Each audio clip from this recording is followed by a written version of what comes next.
wants to know this, and it's an awkward one for you, I'm sure, and I'm sure you get asked it all the time. You're one of the biggest stars in Bellator, and I'm sure you love working and fighting for Bellator, and I'm sure you're making a great career. A lot of people on Twitter are saying, asking when he's going to come to the UFC. So I mean, I'm assuming you're happy with where you're at, but is that something that you think about? No, 100%.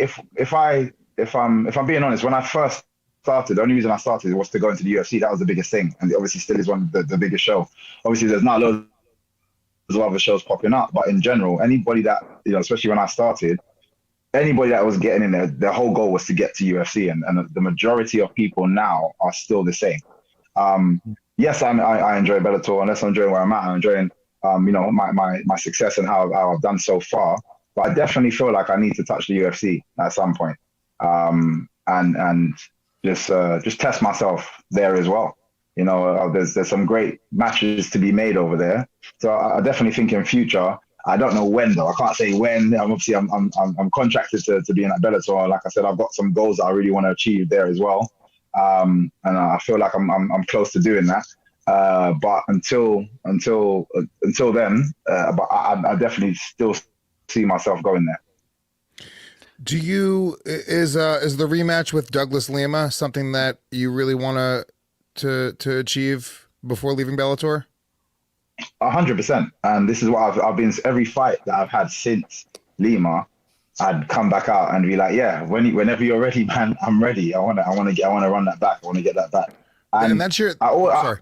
Go on. No, sorry, go on. Well, I was going to say that's your only loss. Maybe just, talk a little bit about that, because, you're such a talented fighter and once again, one of the biggest stars. How tough was it to deal with that loss, and what did you learn from it?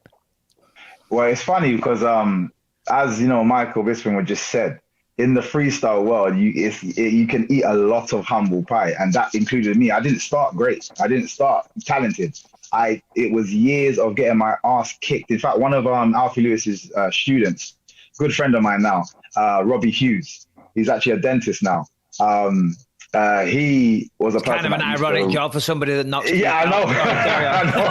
I know. And he was good at it as well. He's a person he was only like probably 3 years older than myself, but he's a person that I thought was just amazing in the sport.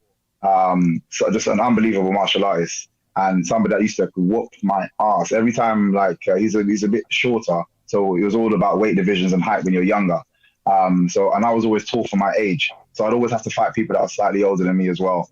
So it was a tough road. So getting beaten up wasn't anything. Yeah, I'm used to losing. I'm talking probably 4 years straight going to, as you say, driving down to Manchester, flying over to Scotland, driving down to Liverpool, driving up and down for the whole day. You spend the whole day and literally get your ass kicked for the whole day, and then have to drive back.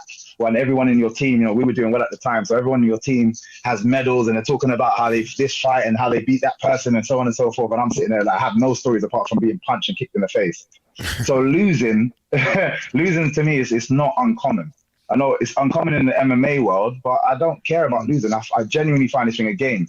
And I've said to people, if I didn't believe I was doing well in that fight, I wouldn't want to get back in the cage with him. Like if I feel like he just destroyed